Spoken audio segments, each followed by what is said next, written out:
स्वागत है आपका अपनी हिंदी कक्षा में। मैं आपकी हिंदी अध्यापिका आरती शर्मा। बच्चों, हम आज जो नया चैप्टर पढ़ने जा रहे हैं उसका नाम है अतिथि देवो भव। इसका अर्थ होता है कि अतिथि जो है वो देवता के समान है। तो इस अध्याय की चर्चा करने से पहले हम इसके कुछ कठिन शब्दों के अर्थ जान लेते हैं। तो इसमें जो सबसे पहला कठिन शब्द है वो है आगंतुक। आगंतुक का अर्थ होता है मेहमान या अतिथि। मेहमान या अतिथि। नाज का मतलब होता है गर्व या घमंड। गर्व या घमंड। पराकाष्ठा का मतलब होता है चरम सीमा, किसी भी काम की चरम सीमा। चरम सीमा। अक्षुण्ण का मतलब होता है बरकरार या फिर बना हुआ, किसी भी चीज की महत्ता बनी रहती है लंबे टाइम तक, चिर स्थायी रूप से बना रहता है, तो इसका अर्थ होता है बना हुआ। बना हुआ। बड़प्पन का अर्थ होता है बड़ाई करना। बड़ाई करना। फुर्सत का मतलब होता है आराम। आराम के पल या आराम के क्षण या आराम का समय। तो नेक्स्ट है अकरणीय, ना करने योग्य। ऐसा कौन सा काम है जो करने योग्य ना हो? अकरणीय, ना करने योग्य। अगला है इजाद। इजाद का मतलब होता है कोई नई खोज करना। इत्मीनान का मतलब होता है आराम से। आराम से। अगला जो है वो है संलाप। संलाप का मतलब होता है संवाद करना या आपस में बातचीत करना। उत्कंठा। उत्कंठा से तात्पर्य है किसी आगंतुक की इच्छा जानना। इच्छा। अनुग्रहित। अनुग्रहित से तात्पर्य है किसी का आभार मानना, आभारी। फिर है शाश्वत यानी सच। पुरलुत्फ होता है मजे से भरपूर, आनंद से भरपूर। मजे से और आनंद से भरपूर। और प्रत्यक्ष का मतलब होता है नजरों के सामने या आंखों के सामने। आंखों के सामने। तो इस तरीके से हमने जाने इस अध्याय के कठिन शब्दों को। अब हम शुरुआत करते हैं हमारा जो अध्याय है अतिथि देवो भव। बच्चों, इस कहानी के जो लेखक हैं उन्होंने इस चैप्टर के माध्यम से बड़ी ही हास्य और व्यंग रूप से उन परंपराओं के ऊपर कटाक्ष किया है जो इंसानों के लिए कष्टकारक हो जाती हैं। इसलिए उन्होंने कहा है कि परंपराओं को समय समय पर बदलना बहुत आवश्यक होता है। तो इसमें जो लेखक है वो कहते हैं कि मैं नाम नहीं बताऊंगा, लेकिन अभी भी ऐसे कई बड़े बड़े लोग हैं जो वो ये कहते हैं कि वो अकेले खाना नहीं खाते, हमेशा उनके साथ कोई ना कोई मेहमान जरूर भोजन करता है। तो इस बात का घमंड लेखक को भी था। लेखक ने कहा कि मुझे भी इस बात का घमंड है कि मैंने भी आज तक कभी ऐसा नहीं गया कि अकेले खाना खाया हो। कभी ना कभी कोई ना कोई मेरे साथ होता है। एक अगर आगंतुक मेरे घर से जाता है, यानी एक अतिथि अगर मेरे घर से जाता है तो फिर दूसरा कोई आ धमकता है। लेकिन मैं उस बात को अपने लिए सौभाग्य मानता हूँ कि लोग जो है, लोगों की मेरे ऊपर इतनी कृपा है। और मैं वैसे भी बचपन से सुनता आया हूँ या हमें भी पढ़ाया जाता है, सिखाया जाता है कि जो अतिथि होता है वो देवता के समान होता है, उसका आदर सत्कार करना हमारा परम कर्तव्य है। और पुराणों में भी बच्चों ऐसी कई कहानियाँ मिलती हैं जिसमें अतिथि के आदर सत्कार में कोई कमी ना रह जाए, उसके लिए कई ऐसे ऐसे दिग्गज राजा हुए जिन्होंने अपने पुत्र, यानी मोरध्वज का नाम तो सभी ने सुना होगा, कि जिन्होंने अतिथि सत्कार के लिए अपने ही हाथों अपने पुत्र का वध कर दिया था। और फिर क्यों ना हो, ये कहा जाता है कि जब किसी अतिथि को देवता ही मान लिया तो देवता के लिए या देवता के सत्कार में करने के लिए कौन सा ऐसा काम है जो हम नहीं कर सकते। मैंने अतिथि शब्द के साथ एक नए शब्द को और इजाद कर लिया और वो शब्द है असमय। तो जिस प्रकार अतिथि के आने की तिथि का कोई मतलब नहीं होता, उसकी तिथि ज्ञात नहीं होती, वो बिना बताए बिना सूचना दिए कभी भी आ जाता है, उसी प्रकार जो असमय है उसका अर्थ भी यही है कि जिसका कोई समय ना हो। तो मैंने ये जान लिया कि जब कोई आ जाता है जिसका कोई समय हमें पता नहीं, उसके बारे में सिर्फ मेरा तात्पर्य यह है कि मैं ये सोचता हूँ कि वह कब जाएगा, कितने दिन ठहरेगा, क्योंकि मैं भी एक कामकाजी व्यक्ति हूँ और मैं भी अपने कामकाज में व्यस्त रहता हूँ। लेकिन मैं किसी भी अतिथि को कुछ मना नहीं कर सकता। लेकिन आजकल के जो लोग हैं उन्होंने इस काम को भी बड़े आसानी से अपने बड़प्पन में ढाल लिया है। कई लोग हैं जो ये कहते हुए बिल्कुल नहीं संकोचाते कि और बल्कि उसमें अपनी बड़ाई समझते हैं कि मैं काम में इतना व्यस्त रहता हूँ कि मुझे तो खुद को रोटी खाने की फुर्सत नहीं मिलती, पानी पीने तक का टाइम नहीं मिलता, मेरी तो नींद चैन सब हराम है। तो ऐसी बात नहीं है, ये बात बहुत गलत है, क्योंकि ऐसे कई लोग हैं जिन्होंने मशीनों को ईजाद किया, उनके चेहरों पर झुर्रियाँ पड़ रही हुई हैं, हवाइयाँ उड़ी हुई हैं, नाक की सिद में जिसको देखो इस दौड़ भरी जिंदगी में दौड़ता चला जा रहा है, दौड़ता चला जा रहा है, दौड़ता चला जा रहा है। तो जिधर देखो उधर भागदौड़ नजर आती है। कहा जाता है कि जो आदमी है उन्होंने मशीनें बनाई थी अपने आराम के लिए। सोचा था कि हम जो मशीनें बनाएंगे तो उससे हमें आराम मिलेगा, हमारा काम या कम हो जाएगा, हमारा जो बोझ है वो कम हो जाएगा। लेकिन ऐसा हुआ नहीं, बल्कि जो इंसान है वो खुद ही मशीन के जो मकड़ जाल है उसमें फंस कर रह गया है। वो चाहे तो भी इस जाल से बाहर नहीं आ पा रहा है। वो अपनी इन मशीनों के चक्रव्यूह में फंसकर अपनी आज़ादी को खो बैठा है, अपने जो है आदमीयता को खो बैठा है। और कभी कभी ऐसा लगता है कि उस व्यक्ति के पास इत्मीनान से बैठने का भी टाइम नहीं है, अपना खुद का दिल बहलाने का समय नहीं है, वो चाहते हुए भी अपने लिए भी समय नहीं निकाल पाता। और आनंद पाने को भी कठोर कर्तव्य मान लिया जाए तो वह कैसे हाथ लगे। तो ऐसी स्थिति में यदि कोई हमारे घर आता है तो स्वभावतः हमारा हृदय और भी ज़्यादा दुखी हो जाता है। तो बच्चों, पहले का जो ज़माना था, अतिथि देव आते थे और लोग जो थे वो उनका बहुत आदर सत्कार करते थे। वो क्यों कर पाते थे? क्योंकि पहले के जो यातायात के साधन थे वो इतने ज़्यादा सुलभ नहीं थे। लोग अगर एक स्थान से दूसरे स्थान जाते थे तो उनको आने जाने में ही बहुत टाइम लग जाता था। और जब वो किसी के घर पहुंचते थे तो उसका बड़े आदर भाव, बड़ा सत्कार किया जाता था, उसको देवता के समान माना जाता था। क्योंकि पहले का जो व्यक्ति था उसके पास इतना व्यस्तता भरी जिंदगी नहीं थी, उसके पास बहुत समय था। इतना समय था कि कोई पाबंदी नहीं थी कि तुम्हें 10 बजे ऑफिस पहुंचना है और रात तक वहाँ एक मशीन की तरह काम करना है। उस समय व्यक्ति के सबसे बड़ी बात थी कि संतोष था, कोई चकाचौंध नहीं थी और वो संतोष से अपनी ज़िंदगी जीता था। ज़्यादा पैसों की ललक नहीं थी, जितना पैसा था कमा लिया, खेती कर ली, उससे अन्न कमा लिया और खा लिया। तो इसलिए उनके पास फुर्सत के इतने क्षण होते थे कि वो जब अतिथि उनके घर आ जाते थे तो वो आराम से बैठकर काफ़ी देर तक आपस में बातचीत या वार्तालाप करते थे। लेकिन आज का जो परिवेश है बच्चों वो बिल्कुल बदल चुका है। पहले जो शर्म है, संकोच है, बड़ों के सामने छोटों का आदर या बड़ों का आदर, इन सारी चीज़ों पे बहुत ध्यान दिया जाता था। परिवार में बहुत सारे लोग हुआ करते थे तो सब आपस में आदर सम्मान भी करते थे। लेकिन आजकल की जो प्रणाली है वो बिल्कुल बदल चुकी है।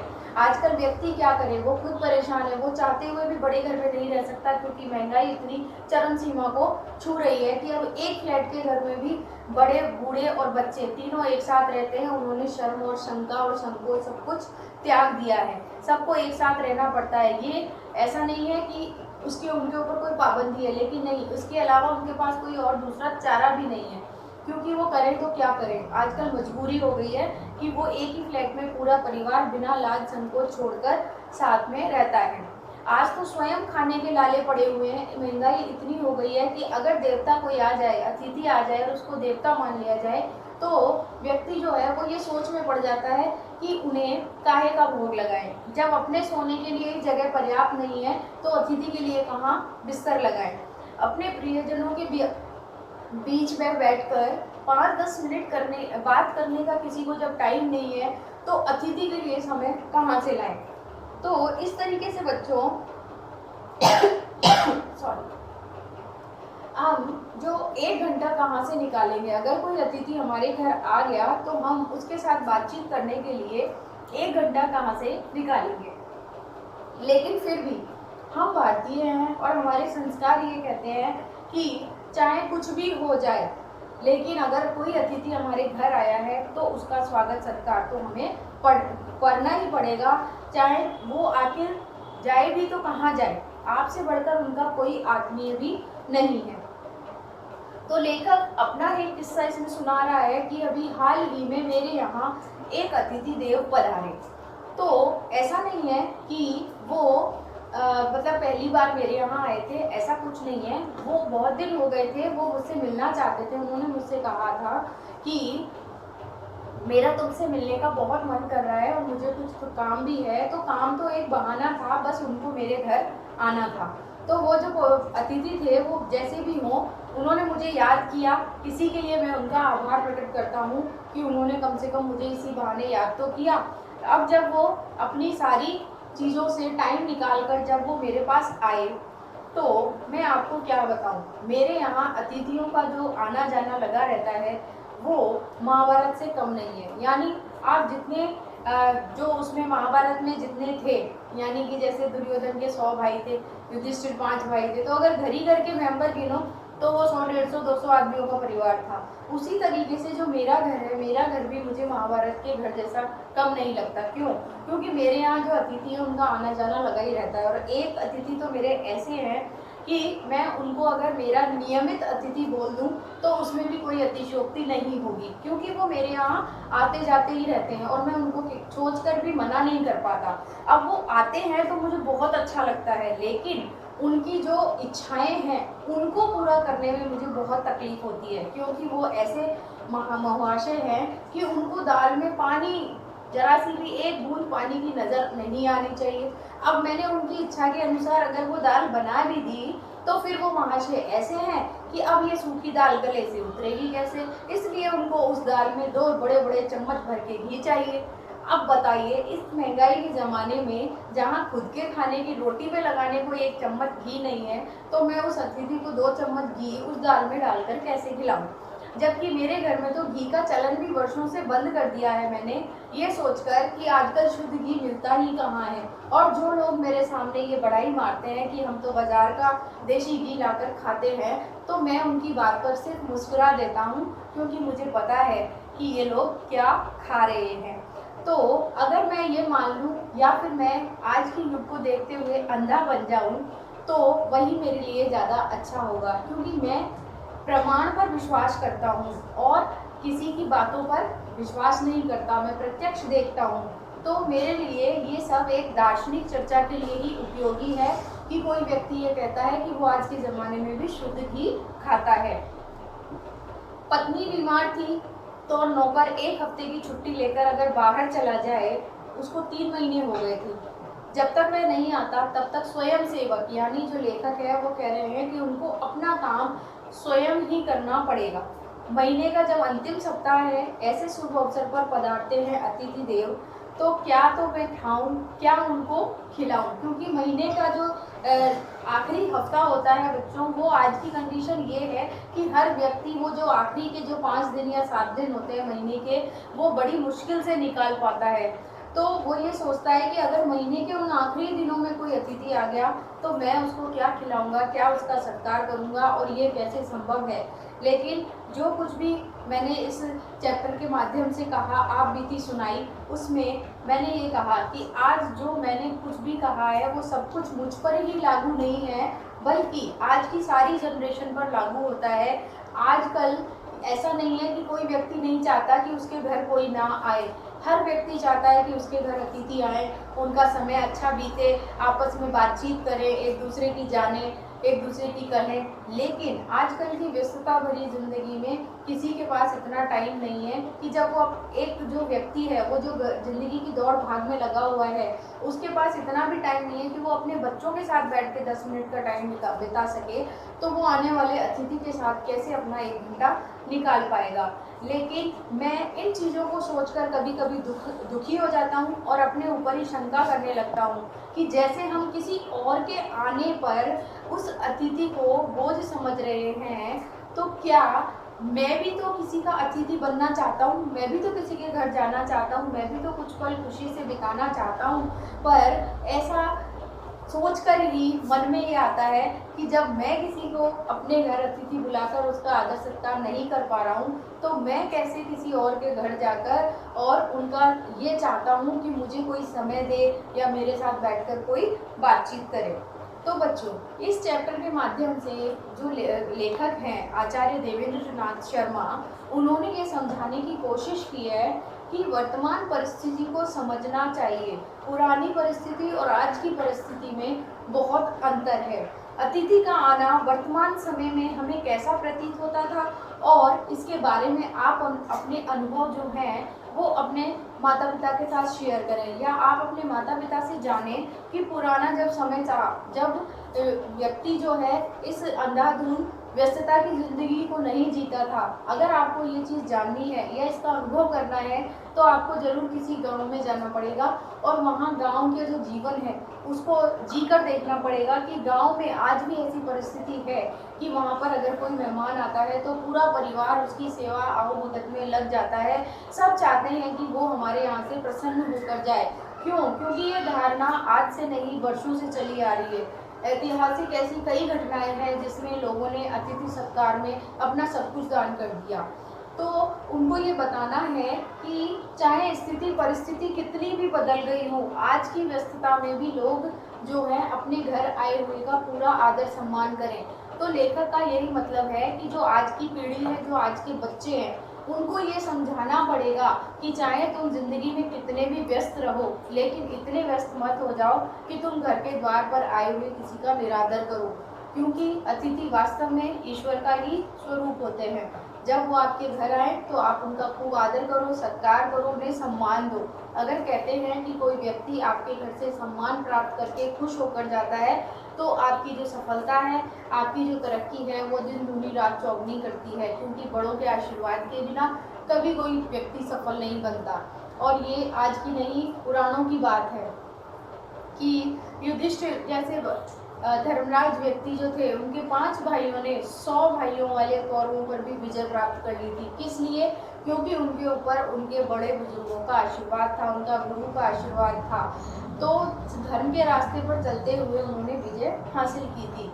तो बच्चों, आज का अध्याय मुझे आशा है कि आपको पसंद आया होगा, और आपको इसकी जो सीख है वो भी आपको समझ में आई होगी कि आपके घर अगर कोई आता है तो आपने देखा होगा कि आपके मम्मी हैं या पापा हैं, उनको आदर देते हैं, सम्मान देते हैं, उनके लिए चाय बनाई जाती है, ठंडा बनाया जाता है, या फिर उनसे पूछा जाता है कि आप क्या लेंगे, और उनको नाश्ता भी कराया जाता है। अगर वो आपके यहाँ रुकते हैं तो उनकी सोने की व्यवस्था करनी पड़ती है। कई घरों में ऐसा है कि जहाँ जगह नहीं होती वहाँ खुद स्वयं जो मालिक है वो खुद ज़मीन पर सोता है, लेकिन अपने घर आए हुए मेहमान को ऊपर बिस्तर देता है। तो इन चीज़ों से आपको भी सीखना चाहिए कि जो अतिथि सत्कार है वो देवता के सम्मान के समान होता है। मतलब अगर आप किसी की सेवा कर रहे हो तो वो किसी देवता की पूजा से कम नहीं है।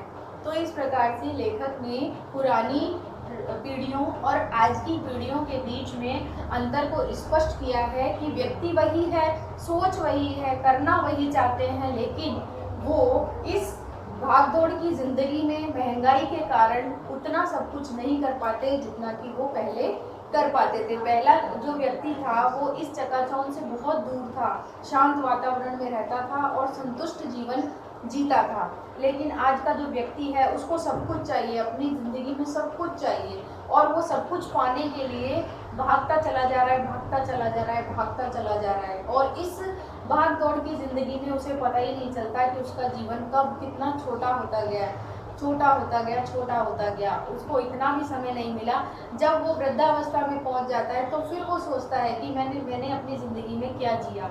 सारी ज़िंदगी तो मैं एक कोल्हू के बैल की तरह घूमता रहा, अपने लिए कभी कोई क्षण पल ऐसे निकाले ही नहीं जिसमें मुझे आनंद की अनुभूति हो। तो बच्चों, अतिथि देवो भव में जो लेखक हैं उनका भी यही कहना है कि चाहे आप कितने भी बिजी हो, कितने भी आप व्यस्त हों, आपको अपने लिए भी समय निकालना है, उन आनंद के पलों को जीना है, और अपने घर आए मेहमान का भी स्वागत दिल खोल के करना है। कभी भी किसी के आने से अपने मन में 1% भी शंका नहीं लानी है कि ये व्यक्ति क्यों आया है, कब जाएगा, इसका समय निर्धारित नहीं है। तो आज की कक्षा को हम यही विराम देते हैं। अगली कक्षा में हम फिर मिलेंगे और हल करेंगे इसकी अभ्यासमाला। नमस्कार बच्चों।